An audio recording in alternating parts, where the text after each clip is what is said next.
Buenos días, mis queridos hermanos. Buenos días.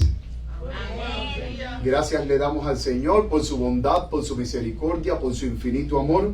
Me siento muy gozoso de una vez más estar aquí este sábado compartiendo con ustedes.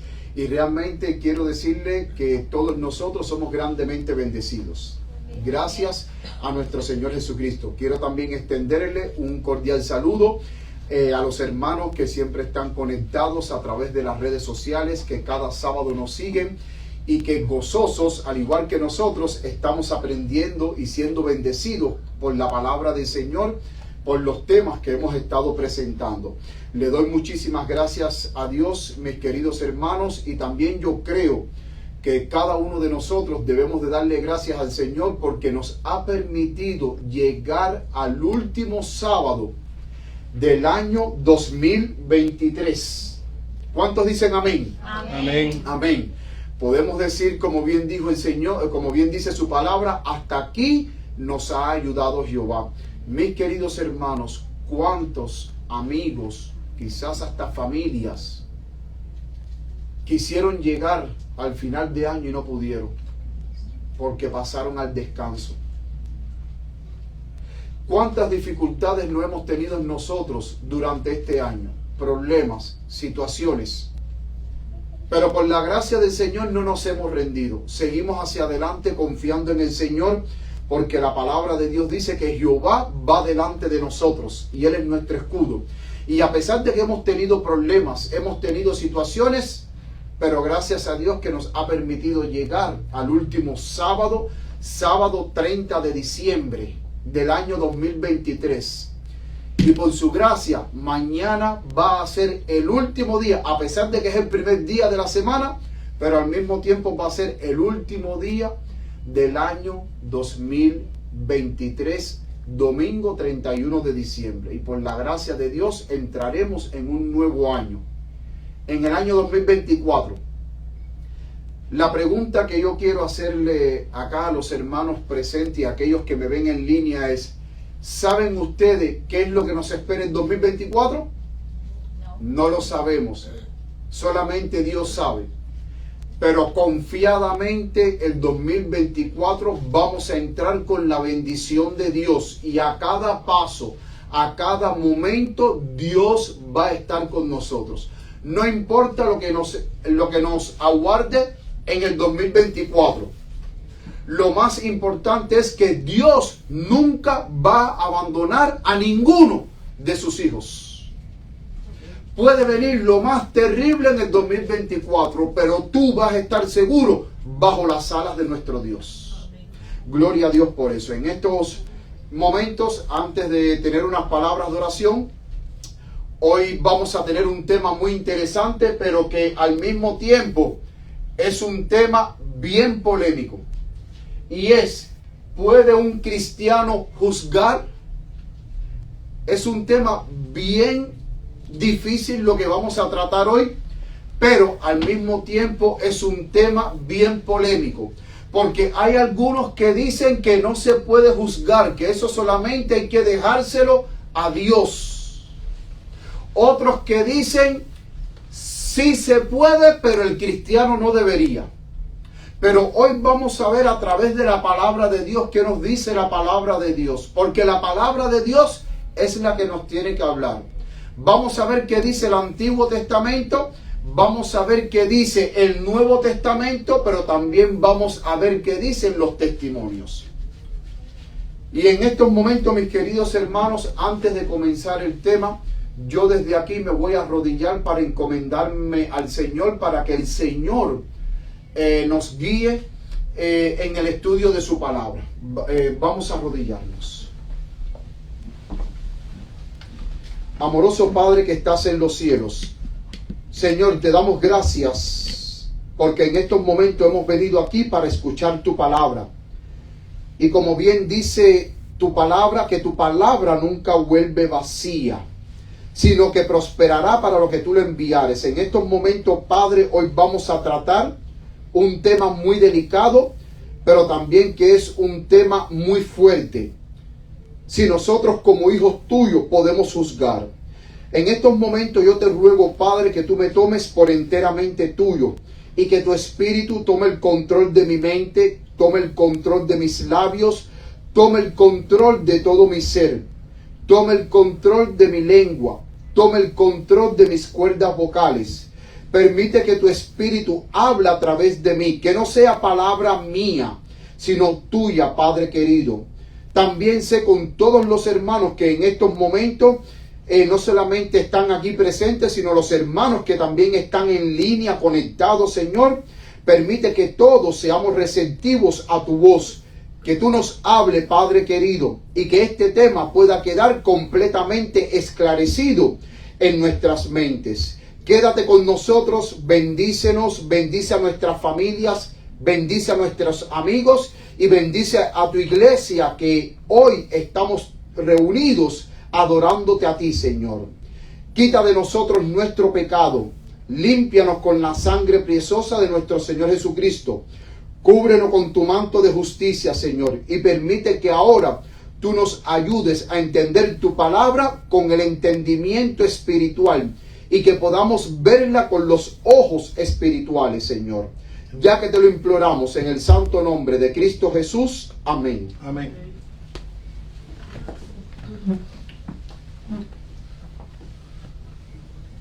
Vamos, mis queridos hermanos, a tener la lectura bíblica que se encuentra en San Mateo, capítulo 7, versículo 1. San Mateo, capítulo 7, versículo 1, la lectura bíblica que leyó nuestra hermana.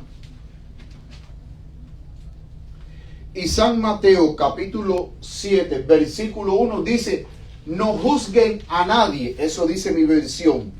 No juzguen a nadie para que nadie los juzgue a ustedes. Realmente ha habido una polémica en cuanto a este texto de Mateo 7:1. Y muchos de los que usan este texto lo usan, pero no tienen un claro entendimiento si realmente un cristiano puede juzgar o no puede juzgar. Al final del tema, al finalizar del tema, vamos a ver qué fue lo que realmente nuestro Señor Jesucristo quiso decir con que no juzguen para que no seáis juzgados. Es interesante que este tema muchos cristianos lo toman como una excusa. Y más aquellos cristianos que cuando están en malos pasos y uno quiere reprenderlos por su mal proceder o porque andan en desobediencia a la ley de Dios, lo primero que te dicen: no juzguen para que no seáis juzgados. Así lo dice Mateo 7:1. ¿Quién te puso a ti por juez? ¿Quién te ha dado a ti autoridad para juzgar? Tú no eres Dios. Tú estás usurpando el lugar que le corresponde a Dios para juzgar.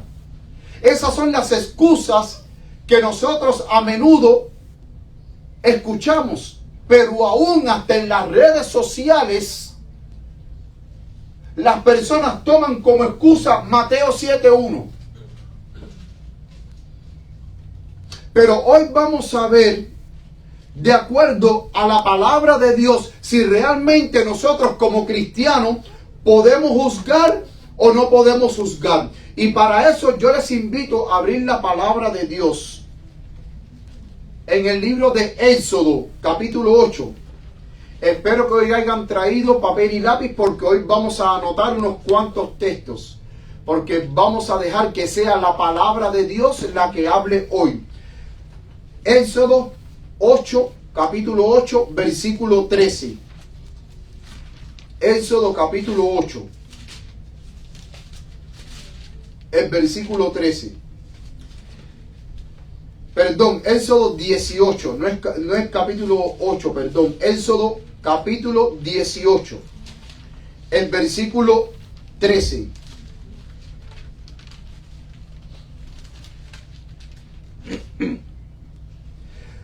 Y una de las cosas que hoy vamos a ver aquí en este relato, en Éxodo capítulo 18, a partir del versículo 13, es que Moisés ya el pueblo de Israel había sido liberado de Egipto. Recordemos que Moisés y Aarón fueron los dos caudillos que Dios había enviado para rescatar o liberar al pueblo de la esclavitud de Egipto. Ya el pueblo estaba libre. Dios había desplegado su poder sobre Egipto, las 10 plagas de Egipto. Y en la 10ª plaga el faraón deja ir al pueblo de Egipto. Y Moisés va con el pueblo después que Faraón lo liberó. Ahora, me llama mucho la atención que Moisés, dice el versículo 13, y aconteció que otro día se sentó Moisés a juzgar al pueblo. Vamos a detenernos aquí. Si un cristiano realmente, de acuerdo a Mateo 7:1, si un cristiano o un hijo de Dios no puede juzgar, ¿qué hace entonces Moisés juzgando al pueblo?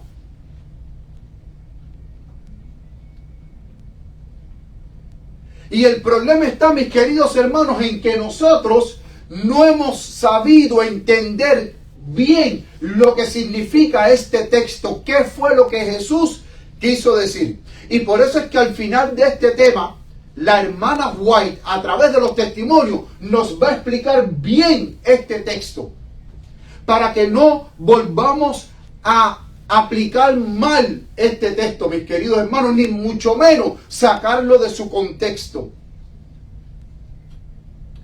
Dice: se sentó Moisés a juzgar al pueblo, y el pueblo estuvo delante de Moisés desde la mañana hasta la tarde. Y viendo el suegro de Moisés todo lo que él hacía con el pueblo, dijo: ¿qué es esto que haces tú con el pueblo? ¿Por qué te sientas tú solo y todo el pueblo está delante de ti desde la mañana hasta la tarde? Y Moisés respondió a su suegro, dice el versículo 15, porque el pueblo viene a mí para consultar a Dios. Cuando tienen negocios vienen a mí, y yo juzgo entre el uno y el otro, y declaro las ordenanzas de Dios y sus leyes. Ahora, la pregunta que yo quiero hacer aquí: un país, para que pueda juzgar, ¿qué es lo que debe de tener? Jueces. ¿Pero qué más debe de tener? Leyes. Porque si un país no tiene ley, ¿a quién usted va a juzgar? ¿Cómo sabe la persona que lo que está haciendo está bien o está mal? Entonces, para poder juzgar tiene que haber leyes. Si no hay leyes, usted no puede juzgar a nadie. Pero aún si no hay ley, la persona no puede saber qué es lo que es bueno o lo que es malo. Qué es lo que puede hacer y hasta dónde lo puede hacer. Y qué es lo que no puede hacer y hasta dónde no lo puede hacer. Sin embargo, el versículo 16 dice de que Moisés juzgaba de acuerdo a las ordenanzas de Dios y sus leyes. Él le declaraba al pueblo la voluntad de Dios. Y yo creo que un cristiano, si va a juzgar, para poder juzgar bien, tiene que conocer la palabra de Dios, las ordenanzas de Dios, las leyes de Dios, para poder hacer un juicio justo e imparcial. Sigue diciendo: entonces el suegro de Moisés le dijo: no haces bien, desfallecerás del todo. Porque el pueblo era numeroso, hermanos. Y estar desde por la mañana hasta la tarde juzgando, Moisés en algún momento iba a desfallecer. No iba a poder aguantar, era demasiada carga él. Sin embargo, Jetro le da a Moisés un consejo bien sabio y oportuno. Y miren lo que dice el versículo 19 del mismo capítulo 18 del consejo que Jetro le da a Moisés. Miren lo que Jetro, el suegro de Moisés, le dijo a Moisés: oye ahora mi voz, yo te aconsejaré, y Dios será contigo. Está tú por el pueblo delante de Dios, y somete tú los asuntos a Dios. y enseña a ellos las ordenanzas y las leyes y muéstrales el camino por donde anden y lo que han de hacer. ¿Cuál fue el consejo de Jetro? El primer consejo: enséñale al pueblo las ordenanzas y las leyes, y ya ellos van a saber qué es lo que pueden hacer y qué es lo que no pueden hacer. Y sigue diciendo, versículo 21, además, escoge tú de entre todo el pueblo varones, pero dan unas características de estos varones. ¿Cómo dice? Temerosos de Dios. Mi versión dice varones de virtud, temerosos de Dios, varones de verdad, que aborrezcan la avaricia, y constituirás a estos sobre ellos caporales sobre 1000, sobre 100, sobre 50 y sobre 10. Noten que Moisés no podía escoger a cualquier persona. Jetro les da las instrucciones de cómo deben ser los varones que Moisés debe escoger. Y dice, varones de virtud, temerosos de Dios, varones de verdad, que aborrezcan la avaricia, y constituirás esto sobre ellos caporales sobre 1000. Algunas versiones dicen y constituirá sobre ellos jueces para que juzguen. Otras versiones dicen jefes para que juzguen. ¿Sobre quiénes? Sobre 1000, sobre 100, sobre 50 y sobre 10. Había que distribuir a estos varones sobre 1000, sobre 100, sobre 50 y sobre 10. Y a estos varones temerosos de Dios, de virtud, llenos de verdad, que aborrezcan la avaricia, ellos iban ¿a qué? A juzgar al pueblo. Noten que el versículo 22 dice, lean conmigo, los cuales juzgarán al pueblo en todo tiempo, y será que todo asunto grave lo traerán a ti, y ellos juzgarán todo asunto pequeño. Así te será ligera la carga, y ellos la llevarán contigo. Y dice, si esto hicieres y Dios te lo mandare, tú podrás persistir, y todo este pueblo se irá también en paz a su lugar. Y oyó Moisés la voz de su suegro, hizo todo lo que dijo.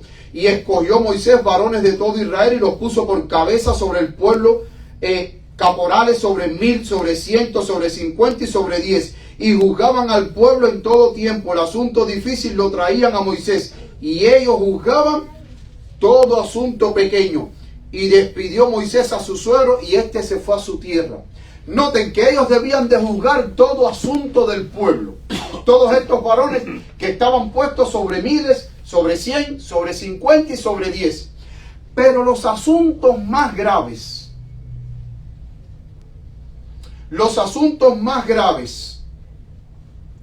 que ellos no podían juzgar, se lo tenían que llevar a Moisés. Pero estos varones estaban sobre el pueblo para juzgar todo asunto, pequeño y grande, y el más grave que no pudieran, bueno, vamos a ir a Moisés a ver qué dice Moisés. Y de esa manera, ¿qué hizo? Moisés alivió su carga. Pero noten que el mismo Dios fue el que dio la orden de que el pueblo sí se podía juzgar. Cuando nosotros vamos a Levítico capítulo 19, busquemos ahora Levítico capítulo 19.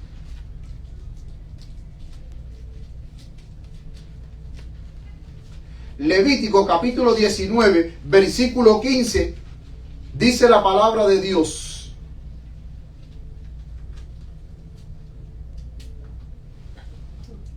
Levítico 19,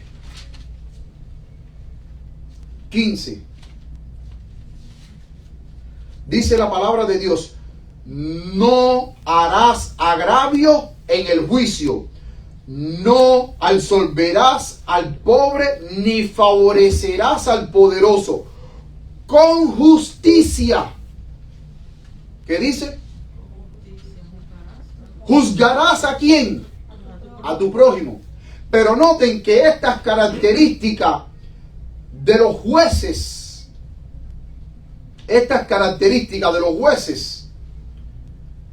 ellos no podían recibir, o sea, ellos no podían, o sea, donde dice, no harás agravio en el juicio, no absolverás al pobre, ni favorecerás al poderoso. Ellos tenían que juzgar con rectitud.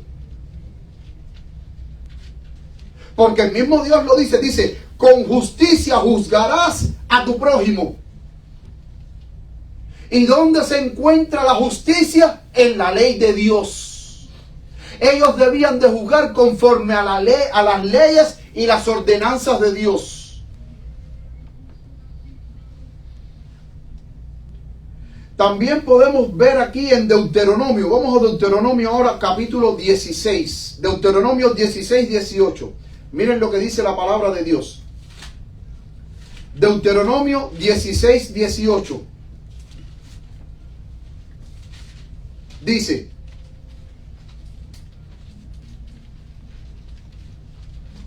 miren la orden que da Dios. Deuteronomio 16, 18.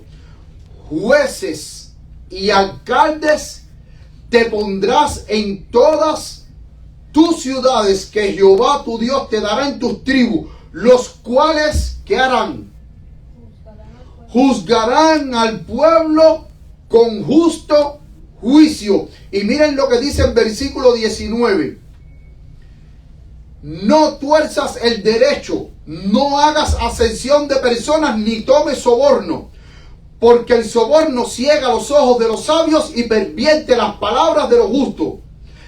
Y dice el verso 20, la justicia seguirás para que vivas y heredes la tierra que Jehová tu Dios te da. Entonces, ¿qué es lo que Jehová designa ahora de acuerdo al versículo 18? Jueces y alcaldes en todas las ciudades de Israel. ¿Cuál era la función de los alcaldes? Hacer cumplir la ley. ¿Cuál era la función de los jueces? Juzgar al pueblo y también hacer cumplir la ley cuando alguien haya cometido una infracción de la ley de Dios. Pregunto, si entonces no se puede juzgar como según toman aquellos, Mateo 7:1, entonces ¿por qué Dios establece alcaldes y jueces para que juzguen al pueblo?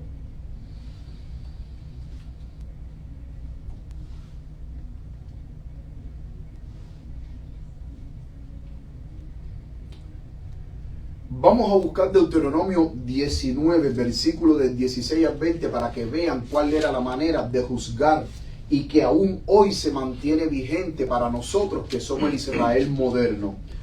Deuteronomio capítulo 19, versículo 16 en adelante dice: cuando se levantare testigo falso contra alguno para testificar alguna transgresión contra él, entonces los dos hombres litigantes se presentarán delante de ¿quién? De Jehová. Delante de los sacerdotes y jueces que fueren en aquellos días. Y miren lo que dice el versículo 18. Y los jueces inquirirán bien. Esa palabra inquirir en el hebreo es que ellos van a investigar bien, ellos van a indagar bien, ellos van a buscar de una manera minuciosa cada detalle del juicio para poder hacer un justo juicio. Y sigue diciendo, y los jueces inquirirán bien, y si aquel testigo resultare falso y que testificó falsamente contra su hermano, ¿cuál es entonces el castigo para ese testigo falso? Miren lo que dice el verso 19. Entonces haréis a él como él pensó hacer a su hermano, y quitarás el mal de en medio de ti. Y los que quedaren oirán y temerán, y no volverán más a hacer una mala cosa como esta en medio de ti. Hermano, si nosotros, Deuteronomio 19, del 16 al 20, nosotros lo pusiéramos en práctica en la iglesia se acabaría el chisme. Se acabarían esos cristianos chismosos que están pendientes a la vida de otros hermanos y que constantemente están regando falso testimonio en contra del hermano, en contra del pastor, en contra del anciano, en contra de la jovencita, en contra del jovencito.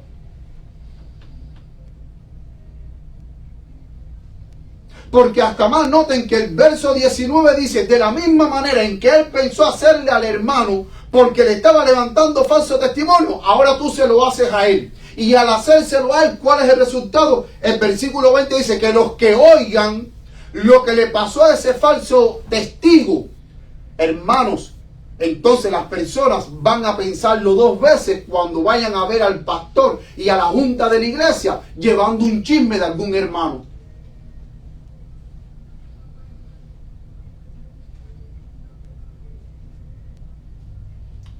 Recuerdo que hace tiempo leí una nota de un pastor pentecostal. Y ustedes saben que los pentecostales, según ellos, dicen que la señal de recibir el Espíritu Santo es hablar en lengua. O sea, cuando tú hablas en lengua, ya tú recibiste el Espíritu Santo. Y yo recuerdo que hubo una cita de un pastor que me interesó mucho que dice, la evidencia de estar lleno del Espíritu Santo no es hablar en lengua, sino controlar la que usted tiene. Amén. Vuelvo y repito, la mayor evidencia de estar lleno del Espíritu Santo no es hablar en lengua, sino controlar la que tú tienes. Y si tú controlas tu lengua, entonces realmente usted está lleno del Espíritu Santo. Amén. Porque a través del chisme y a través de los falsos testimonios, hermano, ¿a cuántos hermanos no hemos agraviado? No hemos desprestigiado, no hemos calumniado, no hemos destruido su integridad. Y muchas veces con aquellas personas que nosotros vamos y le decimos, oye, tú sabes que fulanito hizo esto y esto y esto y esto.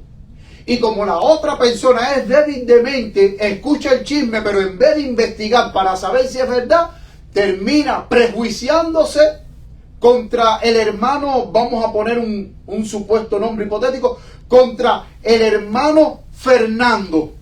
¿Por qué? Porque escuchó un chisme que ni tan siquiera sabe si es verdad.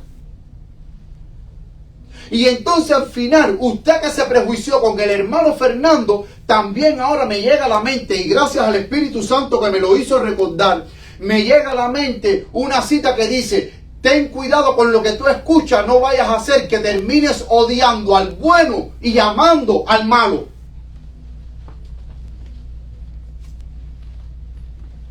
Porque muchas veces cuando las personas llegan a nosotros con falsos informes de otros hermanos, terminamos despreciando al hermano, terminamos odiando al hermano cuando el hermano realmente delante de los ojos de Dios está limpio.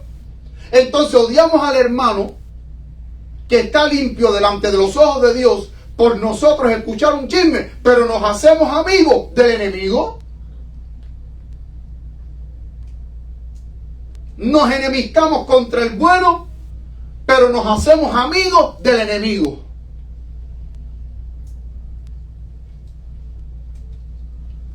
Por eso es que me gusta mucho el consejo y siempre lo repetiré. Consejo maravilloso y siempre lo llevo conmigo. Levítico 19:16, palabra de Dios. Vamos a leer la primera línea. ¿Qué dice el Levítico 19:16? No andarás chismeando entre tu pueblo.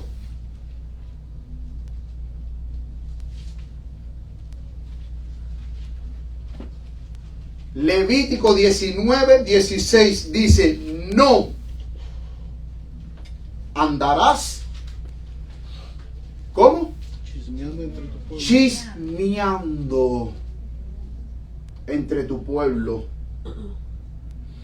Y la palabra aquí para chisme en el hebreo es la palabra que se utiliza para diablo, es la palabra diablo, porque el diablo es el acusador, es el mentiroso que acusa a los hermanos día y noche. Es la palabra que se utiliza aquí para chismear, diablo. Es la palabra hebrea que se utiliza. Que ahí es donde viene la palabra diablo, el enemigo de Dios, el padre de toda mentira. Y me llama muchísimo la atención, mis queridos hermanos, que cuando Salomón ascendió al trono, Dios le dijo: pídeme todo lo que tú quieras, que yo te lo daré. Pídeme lo que tú quieras, riqueza, lo que tú quieras, todo eso yo te lo doy. ¿Y qué fue lo que pidió Salomón? Primera de Reyes, capítulo 3, versículo 9. Miren lo que dice la palabra de Dios. Lo que pidió Salomón.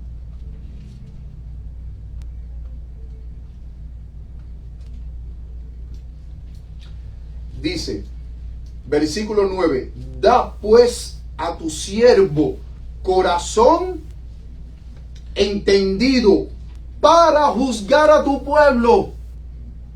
Fíjense que Salomón no pidió riqueza.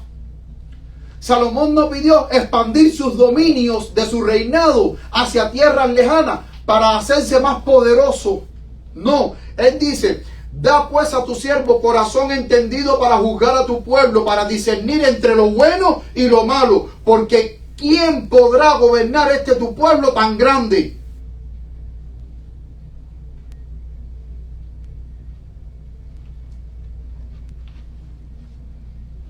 Y miren lo que dice el versículo 10. Y agradó delante del Señor que Salomón pidiese esto. Y le dijo Dios: porque has demandado esto y no pediste para ti muchos días, ni pediste para ti riquezas, ni pediste la vida de tus enemigos, sino que demandaste para ti inteligencia para oír juicio. He aquí, he hecho conforme a tus palabras, y he aquí que te he dado corazón sabio y entendido, tanto que no haya habido antes de ti otro como tú, ni después de ti se levantará otro como tú. ¿Qué fue lo que le dio el Señor? Corazón entendido. Y noten, si Salomón tenía un corazón entendido y era el hombre más sabio de toda la tierra, que ese mismo capítulo de Primera de Reyes, capítulo 3, versículo 28, miren lo que dice ahora: y todo Israel oyó aquel juicio que había dado el rey, y temieron al rey porque vieron que había en él sabiduría. ¿De quién? ¿De hombre? ¿Sabiduría de quién? Dice el texto. Sabiduría de Dios para juzgar. Y hermano, eso es lo que necesitamos nosotros. Sabiduría de Dios, no de hombre, sabiduría de Dios para juzgar con rectitud. Amén. Pero aún si nosotros no pudiésemos juzgar, ¿qué sentido tendría el libro de los jueces en el Antiguo Testamento? ¿Qué sentido tendría en el libro de los jueces todos los jueces que Dios levantó sobre el pueblo de Israel y que juzgaban a Israel, si nosotros no pudiéramos juzgar? Y quizás a lo mejor usted dice: pero pastor, eso era en el Antiguo Testamento. El Nuevo Testamento las cosas cambió. Mis queridos hermanos, si nosotros vamos a la palabra de Dios, en el Nuevo Testamento Jesús dejó especificaciones para nosotros poder juzgar. ¿Dónde se encuentra eso? Mateo capítulo 18. Vamos ahora a Mateo capítulo 18. Mateo 18 del 15 al 17 dice: por tanto, si tu hermano pecare contra ti, ve y repréndele, estando tú y la iglesia entera. Y él solo. Tú y él solo. Si te oyere, has ganado a tu hermano. Mas si no te oyere, toma aún contigo uno o dos, para que en boca de 2 o 3 testigos conste toda palabra. Y si no los oyeres a ellos, dilo a la iglesia. Y si no oyera a la iglesia, tenle por gentil y publicano. De cierto os digo, todo lo que atéis en la tierra será atado en el cielo, y todo lo que desatéis en la tierra será desatado en el cielo.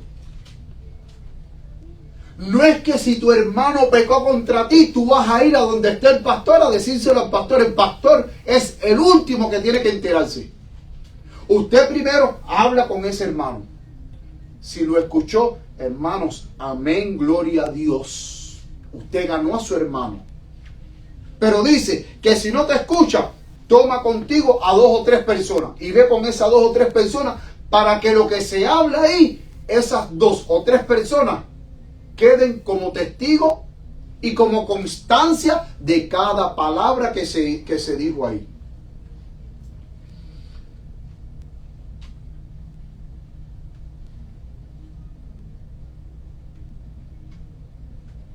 Y si no hiere a ellos, el tercer paso, dilo a la iglesia.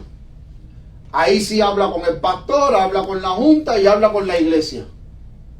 Pero usted no puede hablar con la iglesia si usted primero no ha cumplido los 2 primeros pasos. Y tristemente nosotros nunca cumplimos los 2 primeros pasos. Porque cuando el hermano nos hace algo, queremos ir corriendo para donde esté el pastor para que el pastor lo sepa. Y el pastor no puede hacer nada. ¿Sabe por qué el pastor no puede hacer nada? Porque si usted no ha aplicado Mateo 18, ¿para qué usted se lo va a decir al pastor? Usted ha violado los pasos. Usted tiene que entonces hacer cada paso antes de llegar al pastor. Hable usted con el hermano solo. Ahora, un consejo. Si cuando tú y el hermano hablaron y el hermano entendió y le pidió perdón y oraron juntos, usted ganó al hermano, pero por favor, si usted es una persona que usted no puede controlar su lengua, hermano, por favor, cósase la boca. Coge una aguja y un hilo y trata ahí de coserse la boca, porque muchas veces lo que hacemos es que perdonamos al hermano, pero entonces después que ya todo se resolvió, empezamos en la iglesia. Oye, ¿tú sabes lo que me hizo fulano de tal? Hermano, eso es deshonestidad. Y lo más triste es que cuando la persona se lo viene a contar, usted dice, oye, te voy a decir esto, pero no se lo digas a nadie. Y después va otra persona, a otro hermano y dice, te voy a decir esto, pero no se lo diga a nadie. Y usted pensando que fue la única persona que se lo dijo y la iglesia entera lo supo. Pero va donde está cada hermano. Oye, miren, cuando a mí alguien viene a decirme, te voy a decir esto, pero no se lo digas a nadie, ya yo empiezo a sudar ya. Porque ya sé ya, automáticamente, eso no falla, ya sé ya que viene con un chisme.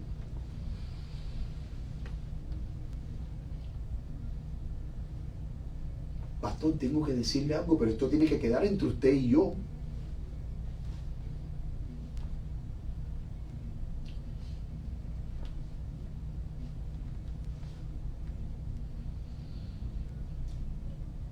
Estos son los pasos para resolver un problema. Al igual que también vimos lo de Deuteronomio 19, a partir del versículo 16. Pero estos son los pasos, hermano. Aplique Mateo 18. Ahora, ¿por qué muchas personas, como decimos nosotros los cubanos, se atrincheran en este versículo? Porque son hermanos que andan abiertamente en pecado, les gusta el pecado, y cuando usted lo reprende, le dice, hermano, no juzgue. Usted no es quien para juzgar. ¿Quién le dio autoridad a usted? Usted está usurpando el lugar que Dios le dio. Hermano, si la palabra de Dios a mí me da autoridad para juzgar. Mateo 18, esos son los pasos para juzgar la mala actitud o el mal comportamiento de un hermano.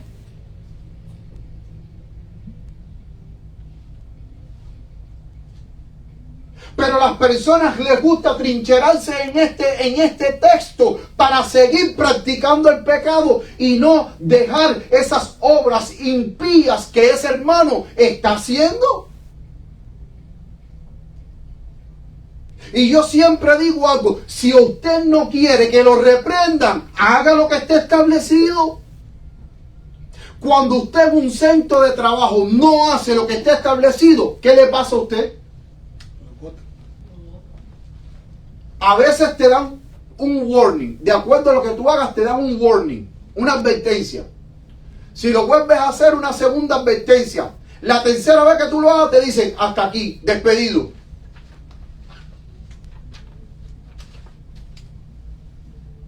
En la vida militar es así.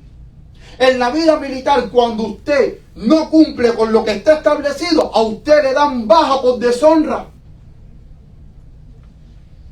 Por desacato a las autoridades, a los oficiales. A usted lo botan del servicio militar. Porque en todo momento, en todo lugar, ya sea en la iglesia, en la casa, en el centro de trabajo o en un hospital donde usted trabaja, debe de haber disciplina, orden, pero también debe haber leyes. Porque si no existieran leyes, mis queridos hermanos, nosotros viviéramos como animales. Pero las leyes regulan nuestra vida. Nos dicen qué debemos de hacer y qué no debemos de hacer.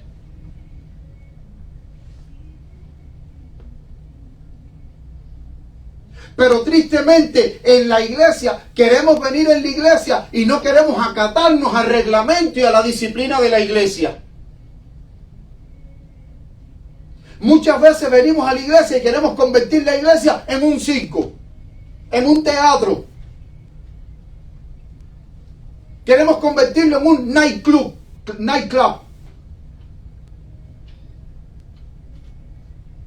Y la iglesia no es un circo. La iglesia no es un teatro. La iglesia no es un nightclub. Nosotros venimos al templo a adorar a Dios en la hermosura de su santidad.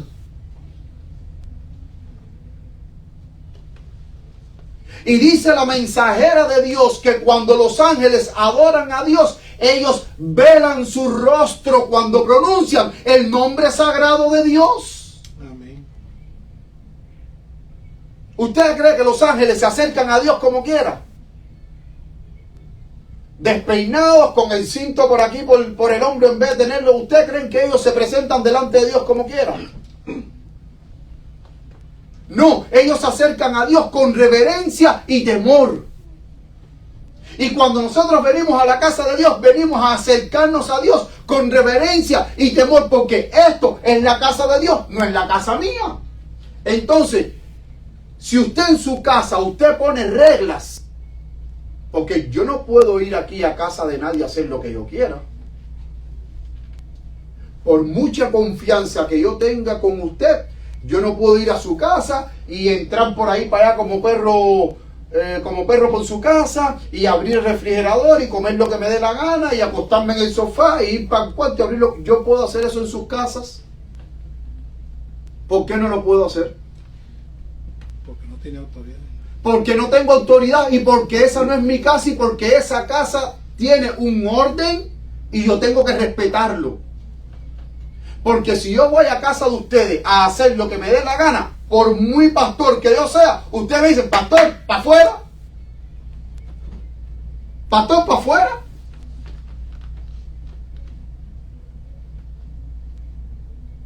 ¿Sí o no? Así es. Me botan de la casa.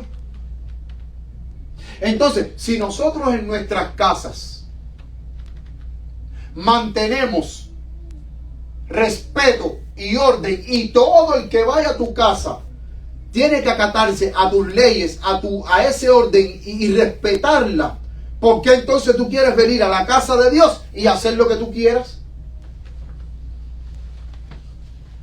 Si tú en tu casa tú no lo permites.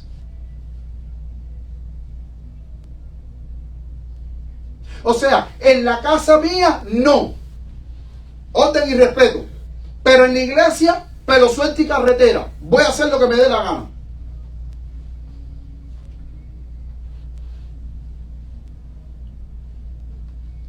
Hermanos, en el Antiguo Testamento, ¿con qué reverencia los sacerdotes iban al templo y entraban al templo? Al lugar santo, al lugar santísimo. ¿Ustedes creen que ellos entraban por ahí para allá como quieran?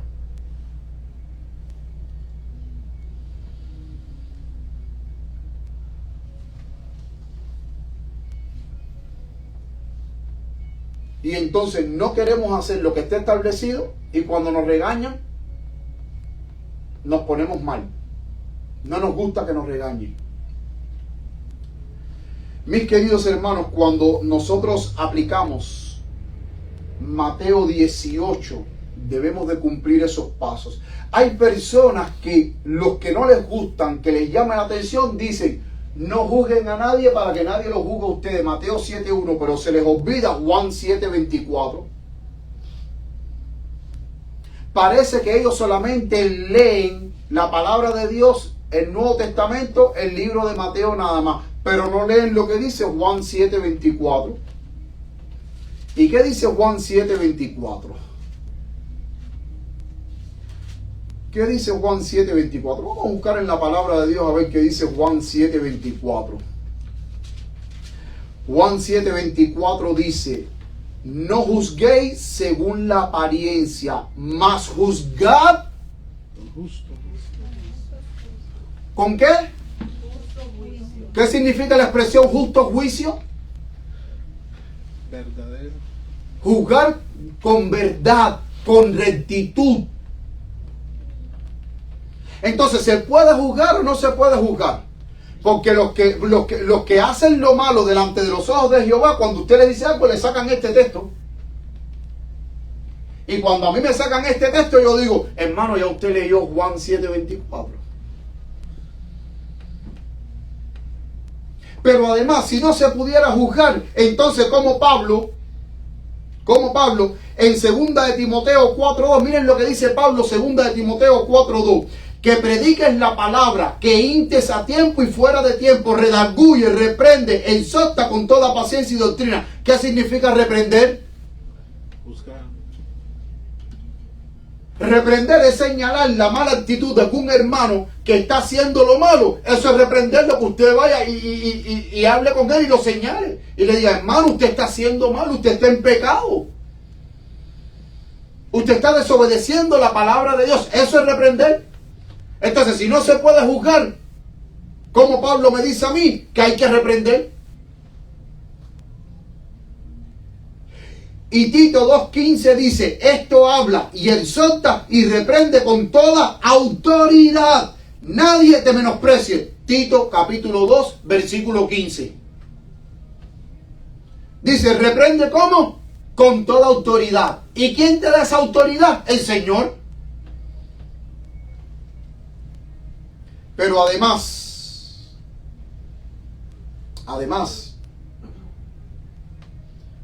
en Gálatas capítulo 2, versículo 11, Pablo reprendió la actitud hipócrita de Pedro.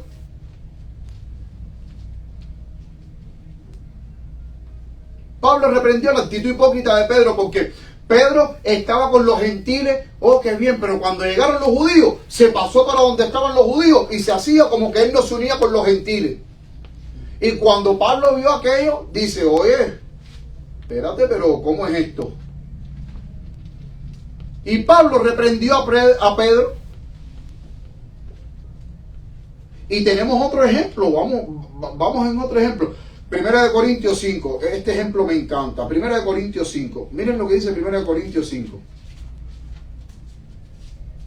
1 Corintios 5. Miren, en la iglesia de Corintios había un problema grande de adulterio. Miren lo que dice: se oye por todas partes que hay entre vosotros fornicación. En la iglesia de Corintios había fornicación, y miren lo que estaba pasando. Y tal fornicación cual ni aún se nombra entre los gentiles, tanto que alguno tiene la esposa de su padre. En la misma iglesia el hijo se estaba acostando con la esposa del padre. Estaban en adulterio. Y dice, y vosotros estáis envanecidos en vez de haberos entristecido, para que el que cometió tal acción fuese quitado de entre vosotros. Y miren ahora lo que dice el versículo 13. Dice, espérense.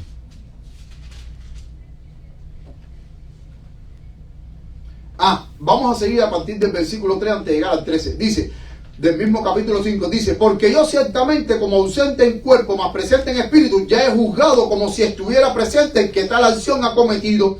En el nombre de nuestro Señor Jesucristo, congregados vosotros y mi espíritu con el poder de nuestro Señor Jesucristo, el tal, o sea, el fornicario, y la otra, y la mujer del padre, dice, el tal sea entregado a Satanás para la destrucción de la carne, para que el espíritu sea salvo en el día de Jesús. Y miren lo que dice el versículo 7. Limpiaos pues de la vieja levadura para que seáis nueva masa como sois sin levadura, porque Cristo nuestra Pascua ya fue sacrificado por nosotros. Y miren lo que dice el versículo 9. Os he escrito por carta que no os asociéis con los fornicarios, mas no del todo con los fornicarios de este mundo, con los avaros, con los ladrones, con los idólatras, pues entonces os sería necesario salir del mundo. Y miren lo que dice el versículo 13. Porque a los que están fuera Dios juzgará. Quitad pues a ese perverso de entre vosotros. ¿Qué era lo que había que hacer con esos fornicarios? ¿Cómo? Quitarlo. ¿Y qué significa esa expresión? Bótenlos de la iglesia. Hermanos, muchas veces es difícil cuando un hermano persiste en el pecado y no quiere arrepentirse. Para un pastor le es difícil tener que borrar y sacar a ese hermano o a esa hermana de la congregación.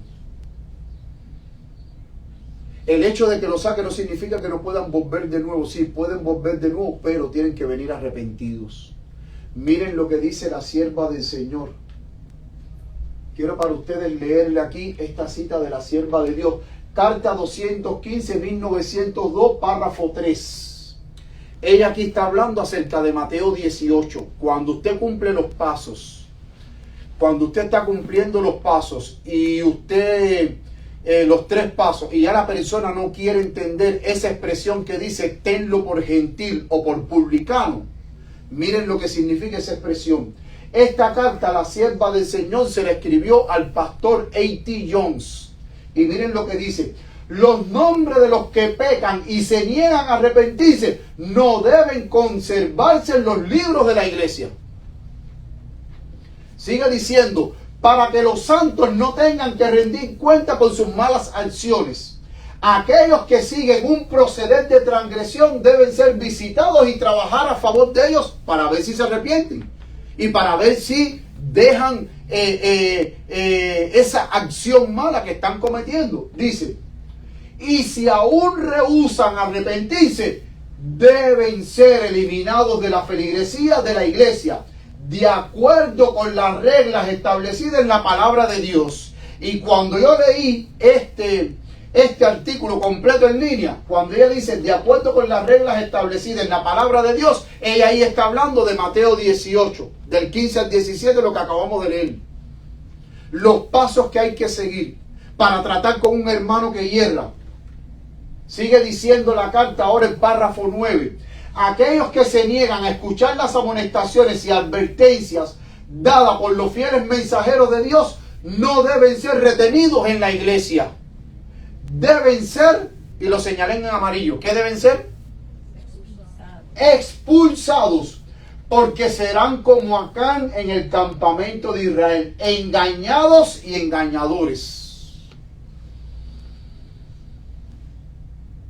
Hermano, muchas veces es triste expulsar a alguien, pero a veces la expulsión es necesaria si queremos preservar la buena unidad y el buen funcionamiento del cuerpo de Cristo Jesús. Hoy en día se predica mucho del amor de Cristo, el Cristo amoroso. De hecho, hasta hace poco escuché un sermón de un pastor que dijo, en una convención para pastores adventistas que lo escuché, dijo: pastores, ustedes no están aquí para borrar a nadie ni para castigar a nadie, ustedes lo que están aquí es para amarlos. Y si esa persona está en pecado abiertamente, si esa persona está en fornicación, en adulterio, en robo, o sea, no se puede censurar, hay que amarlo y dejar de que siga haciendo lo malo.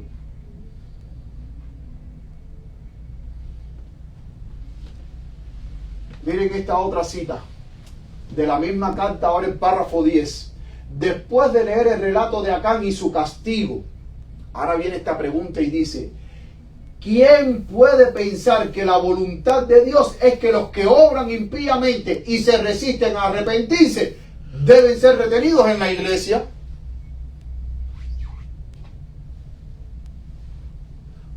Y hoy se predica el Cristo amoroso, el Cristo que te ama como tú eres, y que si tú haces lo malo, no te preocupes, sigue haciendo lo malo, que Cristo te siga amando.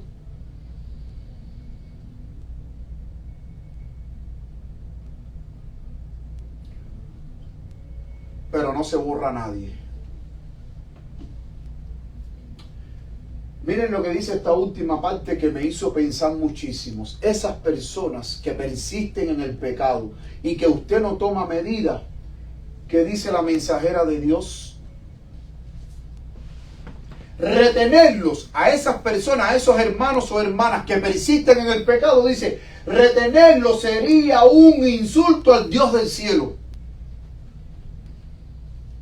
Hermano, no lo digo yo. Lo está diciendo la profeta de Dios, no yo. Lo está diciendo la profeta de Dios.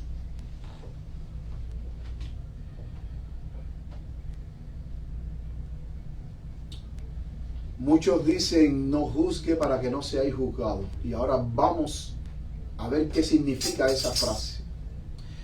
Pero antes de ver esa frase, miren lo que dice el apóstol Pablo en el mismo 1 de Corintios capítulo 6, ahora el versículo 3 dice: ¿o no sabéis que hemos de juzgar ángeles, cuanto más las cosas de esta vida? Nosotros vamos a juzgar hasta los ángeles caídos. Amén. Entonces, ¿cómo es posible que no podemos juzgar?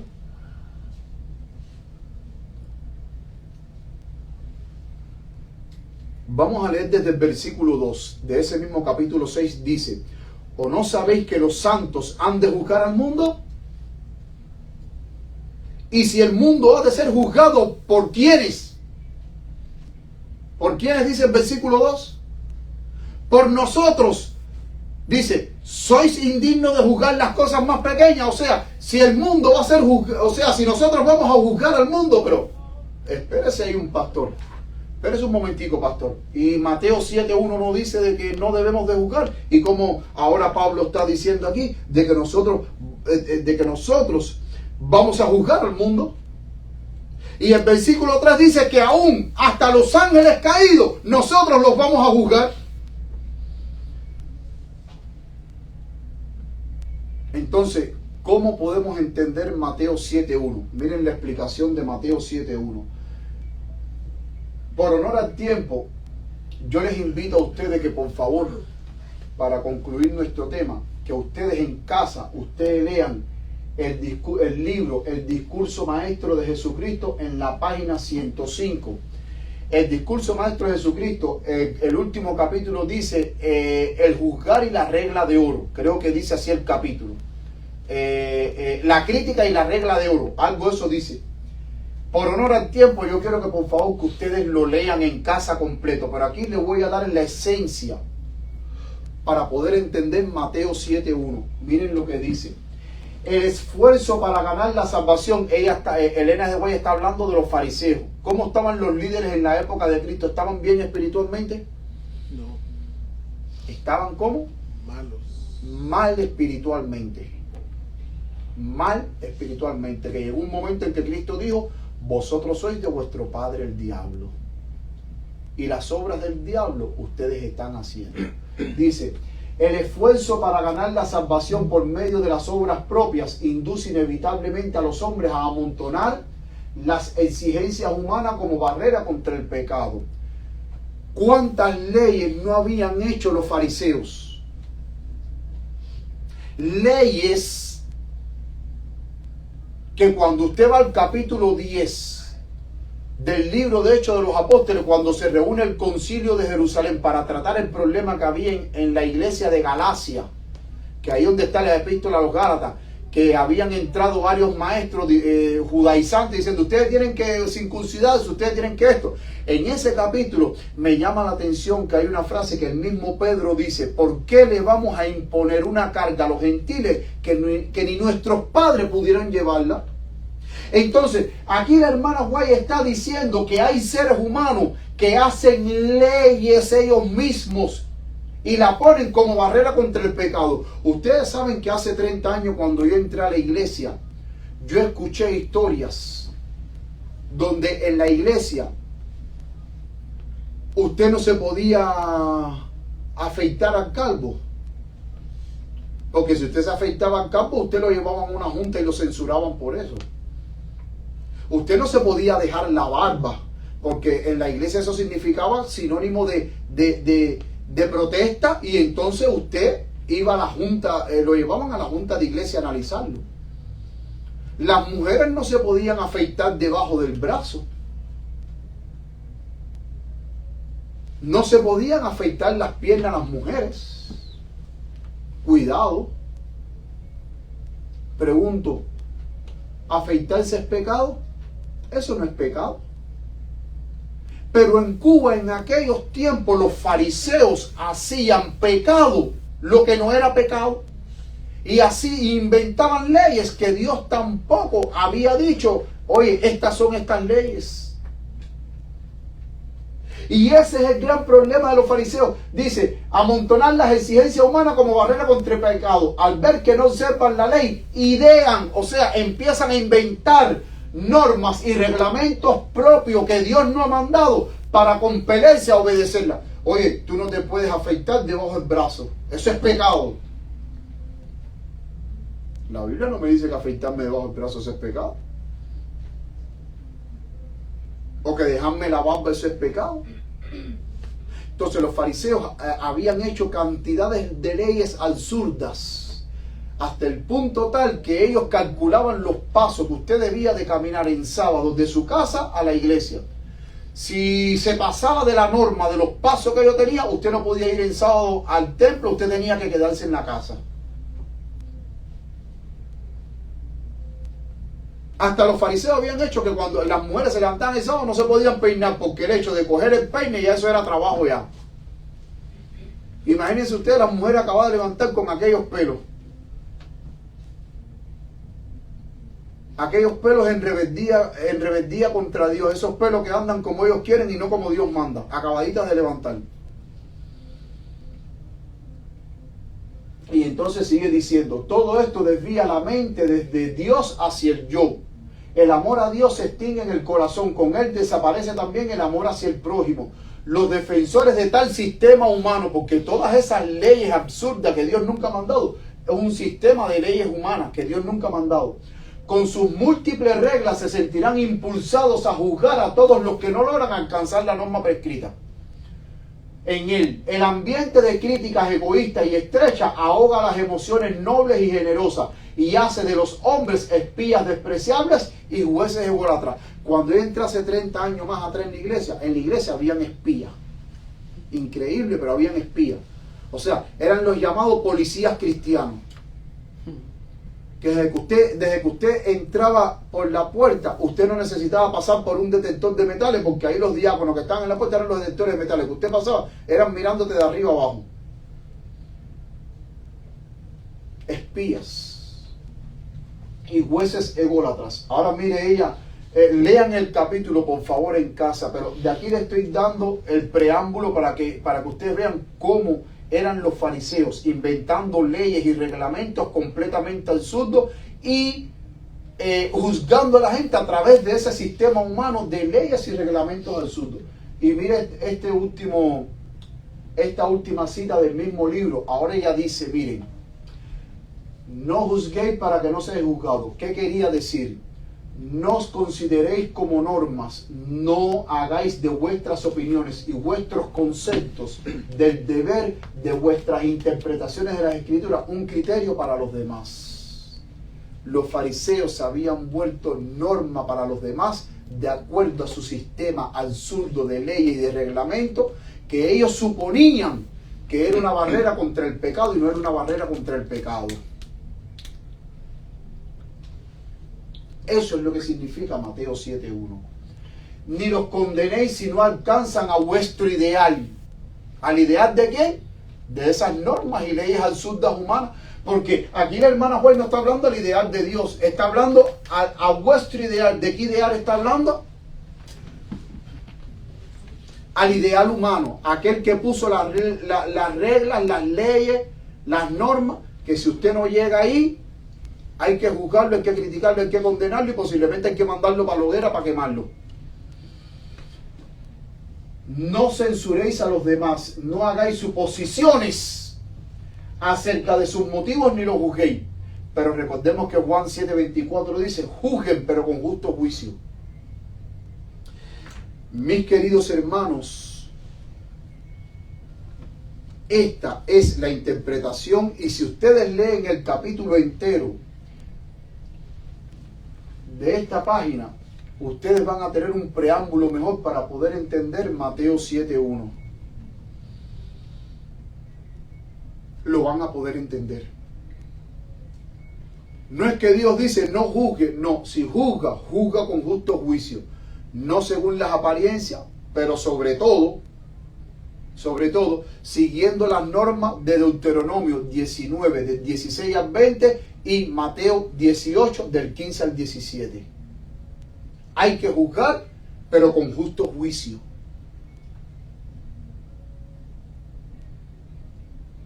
Con justo juicio. Esto es lo que la sierva de Dios explica. Porque si la sierva de Dios estuviese en contra de juzgar, ¿por qué entonces en la época en que vivió Elena G. de White, ella juzgaba a todos aquellos que no andaban bien en la fe? Porque hay muchas cartas que ella mandó a hermanos, cantidades de cartas, cientos de cartas que ella mandó a hermanos que estaban mal en la fe. Es más, las citas que nosotros leímos anteriormente, esta cita que nosotros leímos, la carta 215 de 1902, esa carta ella se le envió personalmente al pastor Jones, que estaba teniendo una actitud equivocada, y ella le manda la carta como una reprensión, juzgando la mala actitud del pastor Jones en 1902. Entonces, si no se puede juzgar, entonces ¿cómo el hermano White juzgaba? Mis queridos hermanos, hay que saber interpretar la palabra de Dios. Hay que saber interpretar. Y me entristece mucho que hoy en día hay un gran analfabetismo bíblico. Hay un gran analfabetismo bíblico, donde las personas utilizan textos a su conveniencia para justificar lo mal hecho. Y muchas veces los textos que usan ni tan siquiera saben realmente lo que significa ese texto. Y cuando usted utiliza textos sin usted saber lo que realmente significa ese texto, usted está usando la palabra de Dios con deshonestidad, hermanos. Hermanos, tengamos mucho cuidado. Permite el Señor de que nosotros siempre, nunca perdamos el amor y la misericordia. Pero que si vamos a juzgar, que no juzguemos según las apariencias, sino como dice San Juan 7:24, que juzguemos, pero con justo juicio. Amén. Aplicando las normas que dice la palabra de Dios. Que el Señor les bendiga, que el Señor les guarde, es mi sincero deseo. Y ahora todos puestos de pie, vamos a cantar el himno final.